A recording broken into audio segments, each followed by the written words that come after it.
O dia 30 de agosto de 2001 foi um divisor de águas para Silvio Santos.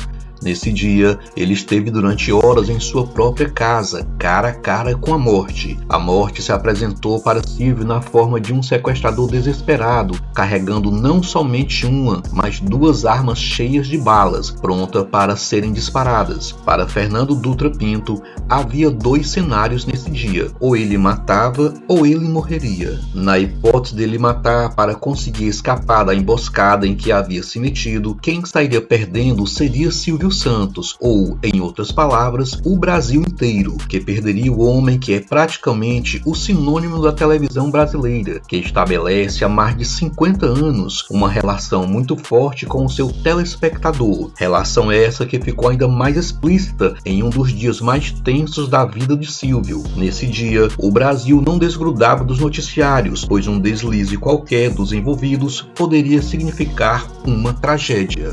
Em entrevista à Rádio Jovem Pan, falando para Joseval Peixoto e Anchieta Filho, que compunham a bancada do Jornal da Manhã, o próprio Silvio Santos falou sobre a certeza de que havia escapado da morte por um triz. Abre aspas. Eu posso garantir a você que se o governador não fosse ontem até minha casa, eu tenho certeza, não é palpite, eu poderia morrer. O Fernando certamente morreria e mataria 3 ou 4 policiais que lá estavam. Fecha aspas. Todos os acontecimentos se desenrolaram de uma forma surreal. Afinal, era para ser um dia de alívio e alegria, já que uma das filhas de Silvio Santos acabara de ser resgatada, depois de 7 dias sequestrada. Mas o alívio durou pouco e a família Abravanel foi surpreendida novamente pelo perigo. O Brasil assistia atentamente a policiais rodeando a casa transformada em cativeiro, mas não havia nada que pudesse fazer. Silvio e Fernando encaravam-se de frente, sabendo que só ali a questão poderia ser resolvida, e tudo começou com o resgate de Patrícia. Na manhã do dia 28 de agosto de 2001, mais precisamente às 2h50 da manhã, Patrícia Abravanel chega aos prantos em casa, na mansão de seu pai, Silvio Santos, localizada no Morumbi, em São Paulo. A emoção de todos é tamanha que foram precisos muitos minutos de choro, abraços e agradecimentos até que algo pudesse ser dito. Afinal,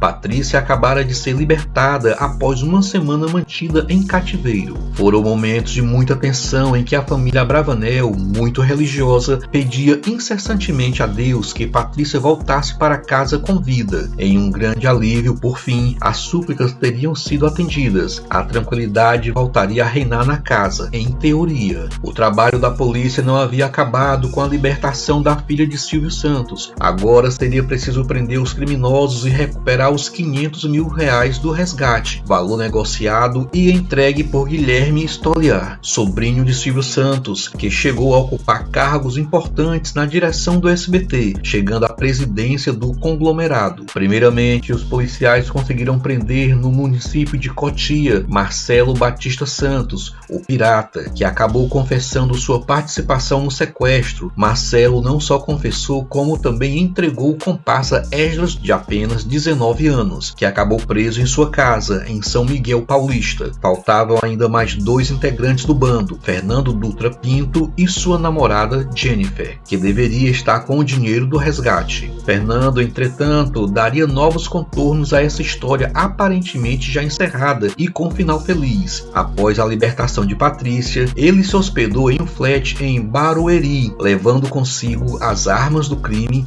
e o dinheiro que havia faturado com o sequestro. Para hospedar-se no flat, utilizou o nome falso de Claudemir Souza e afirmou ser músico. Todavia, não demoraria para o hóspede ser personagem de suspeitas por parte dos funcionários do local, uma vez que a própria camareira se deparou com armas de fogo enquanto limpava o quarto. Assustada, avisou então aos responsáveis pelo empreendimento sobre o fato. Mal sabia ela a procedência de tais armas. Logo, um delegado em São Paulo foi avisado sobre o suspeito e uma equipe foi deslocada até o local informado. Os policiais policiais chegaram ao flat e foram notificados da saída do suspeito. Seguiram então até o quarto para realizar averiguações. No local vazio, os policiais encontraram não só as armas, como também R$ 464.850, aumentando ainda mais a desconfiança de que o tal Claudemir seria o sequestrador da filha de Silvio. Os policiais esperaram o suspeito chegar ao hotel a fim de prendê-lo ali mesmo. Quando o sequestrador finalmente chegou ao flat, com o cabelo tingido de loiro, seguiu tranquilamente para o elevador, onde apertou o andar do seu apartamento. Ele não seguiu sozinho, foi acompanhado por um dos policiais que imediatamente informou a prisão de Fernando. Caso se tratasse de um criminoso comum, ele teria se entregado ali mesmo, imaginando que haveria outros policiais além daquele e que por isso não conseguiria encontrar um jeito de escapar. Acontece que Fernando não era assim. Sua coragem atingia a ousadia para conseguir o que queria, coragem que impressionaria até mesmo Silvio Santos. Fernando não obedeceu a ordem de prisão e sacou 2 armas, disparando contra o policial. Nesse momento, os outros policiais que estavam à espreita também começaram a atirar, dando início a uma troca de tiros entre o sequestrador e os policiais. Apesar de estar sozinho, Fernando consegue de maneira impressionante escapar, deixando mortos 2 policiais e um terceiro ferido. Percebendo que estava cercado, decidiu não descer pelo elevador, quebrou o vidro de uma janela, segurou-se entre o vão das paredes, estreitas o bastante para que ele não sofresse uma queda livre, e desceu os 9 andares até o chão. Como estava ferido, deixava rastros de sangue por onde passava. A história, que já parecia mais um roteiro de mega produção de Hollywood, ganhou ares ainda mais cinematográficos. Começava a perseguição e a epopeia de Fernando, que trocou de carro 3 vezes e ainda utilizou um táxi para fugir do cerco policial. As frotas estavam todas mobilizadas para encontrar o sequestrador, mas, apesar de uma operação gigantesca,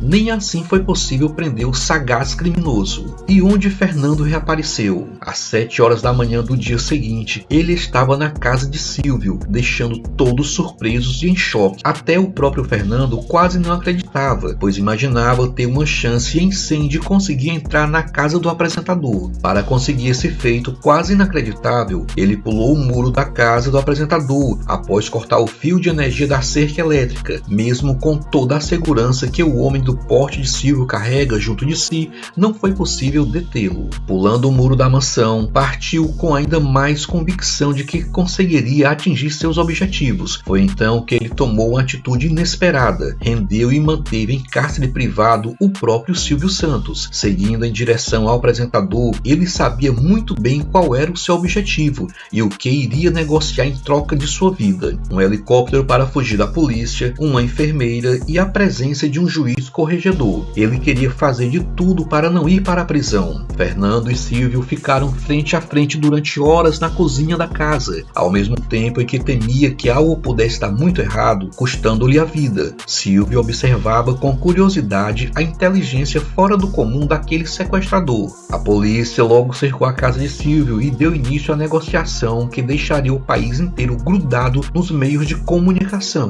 Temendo pela vida do apresentador, refém em sua própria cozinha e com 2 armas apontadas para si. Após algum tempo de negociação, surgiu a esperança de que Silvio estivesse livre, mas apenas sua esposa Iris, suas 4 filhas e algumas amigas que tinham vindo ver Patrícia foram libertadas. O país ainda não podia respirar com alívio, o desfecho ainda não tinha sido concretizado. Conforme o tempo ia passando, Fernando acabou exigindo a presença do governador Geraldo Alckmin.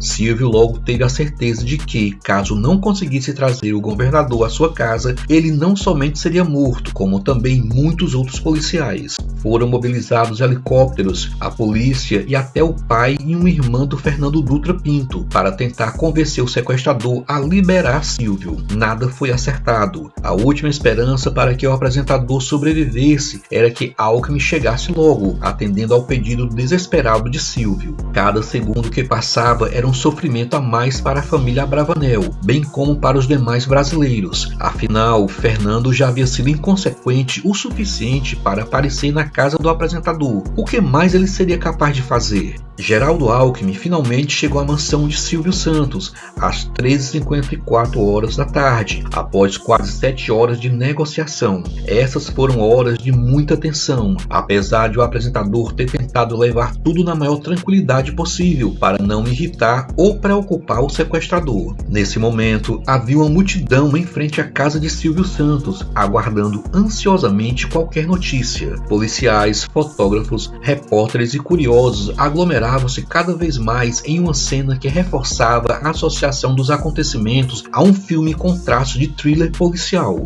Enfim, Fernando Dutra Pinto decidiu render-se e foi levado pela polícia. Uma vez que o sequestrador não estava mais lá, Silvio Santos, com um semblante tranquilo, como de quem acabava de fazer uma reunião corriqueira de negócios, acompanhou o governador Geraldo Alckmin até o portão e retornou para sua casa, acenando para todos que ali estavam presentes, observando toda a movimentação.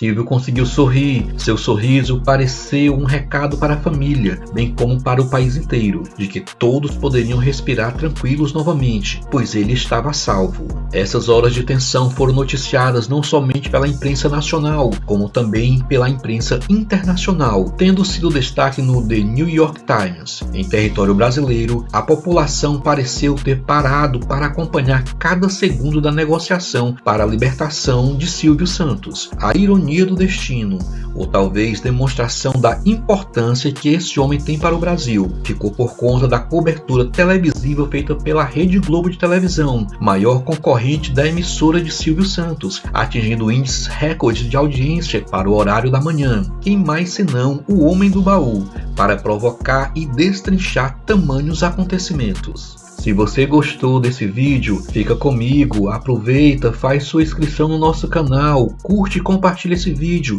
para assim cada vez mais fazermos vídeos de biografias de personalidades, tanto no Brasil quanto ao redor do mundo. Curte também esse vídeo, pois assim você ajuda o nosso canal a crescer cada dia mais. Te vejo no próximo vídeo. Tchau!